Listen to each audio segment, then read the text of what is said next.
Hey guys, welcome to Reddit Brew. Today, we're back at it with the Entitled People Reddit stories. And yes, as you may have seen in the thumbnail, this is my Entitled People story about my best friend's sister. She really is something else, you guys. And since writing this story, she's gone and done something else ridiculous. So, there will be a quick little exclusive update for you all after my end commentary. But let's just dive into it. Shall we? Sister expects everyone to take care of her baby and dog for free for 6 months out of the year. My friend's sister is the most entitled person I know. The audacity this woman has is just unlike anything I've ever witnessed from anybody before. For the sake of the story, we'll refer to her as Chelsea, 30-year-old female. Some context before we start. My friend, who I'll refer to as Whitney, and I have been friends since middle school. I've known her and her family for 20 years. I've witnessed it all in regards to her family, including all of her sister's shenanigans. Chelsea and Whitney's parents are horrible enablers. They're also very well off. However, you would never know it. Their parents are both very sweet people who live in a nice, yet fairly modest home, and they look and dress like typical average Joes. But because they have money and no spines, Chelsea and Whitney have always gotten whatever they wanted. Especially Chelsea.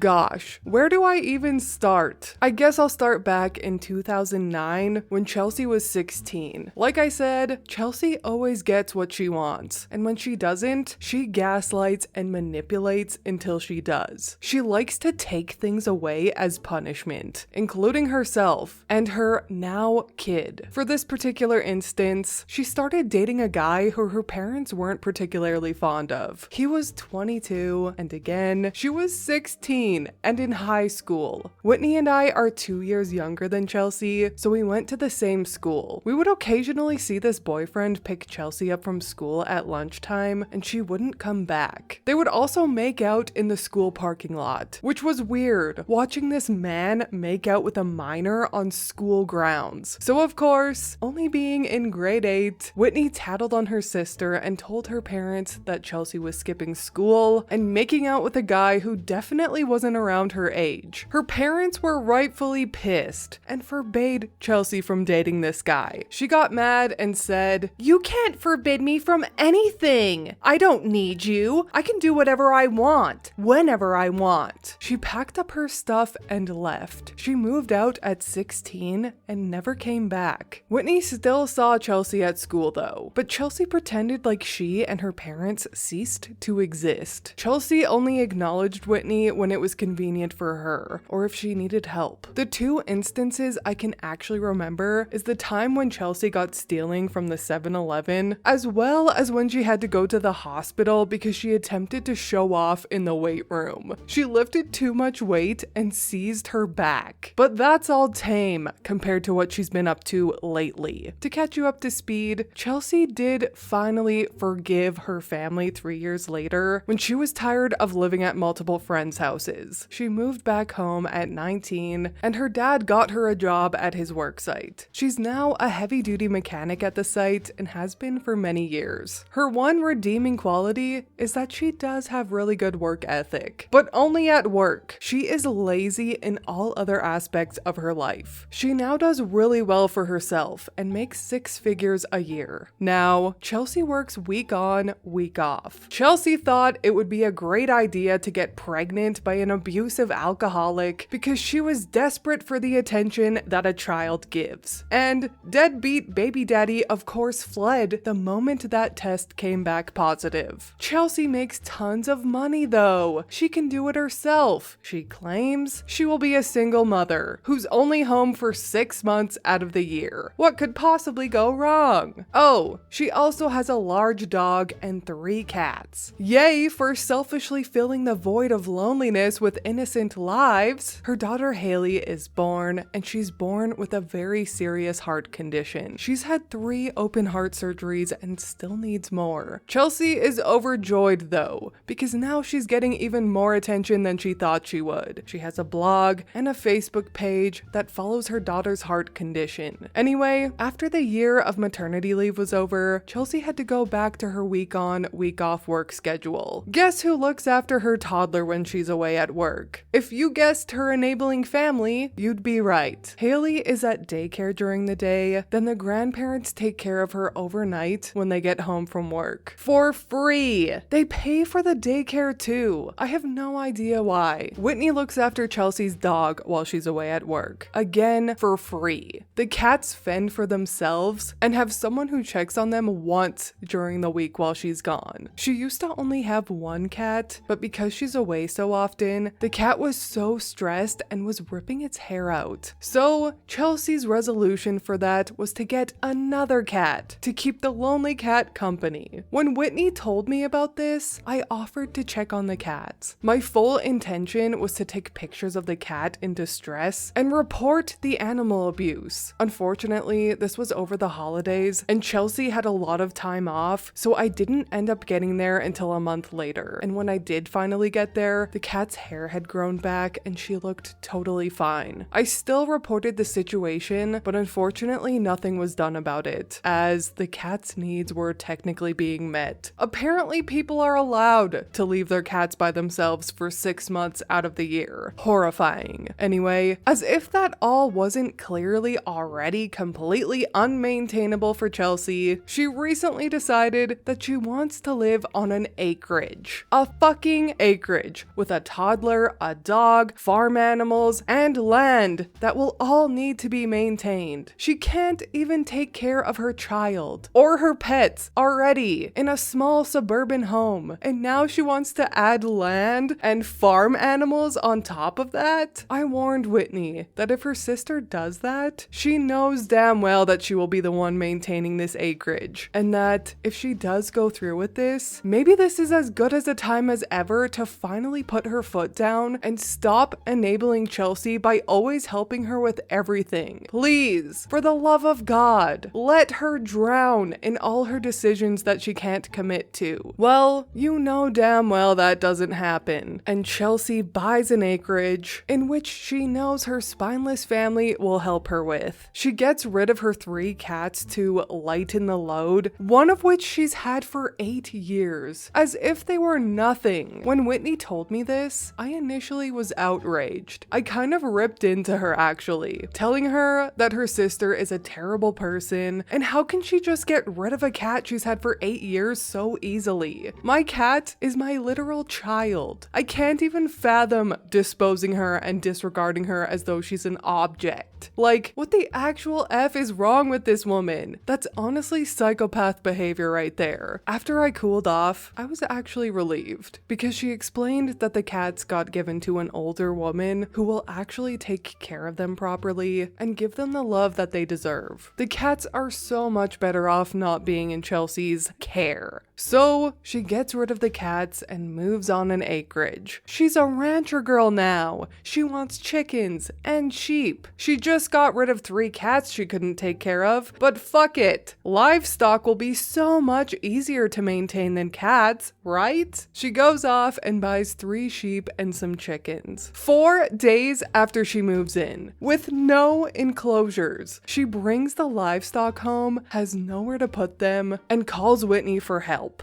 Whitney's boyfriend lives on a farm, so thankfully she knew what to do, but didn't have the means to build a proper enclosure for 3 sheep on 0 notice. She also asks Chelsea, "Do you have troughs for water? Anything for water?" Chelsea replies, "Sheep need water?"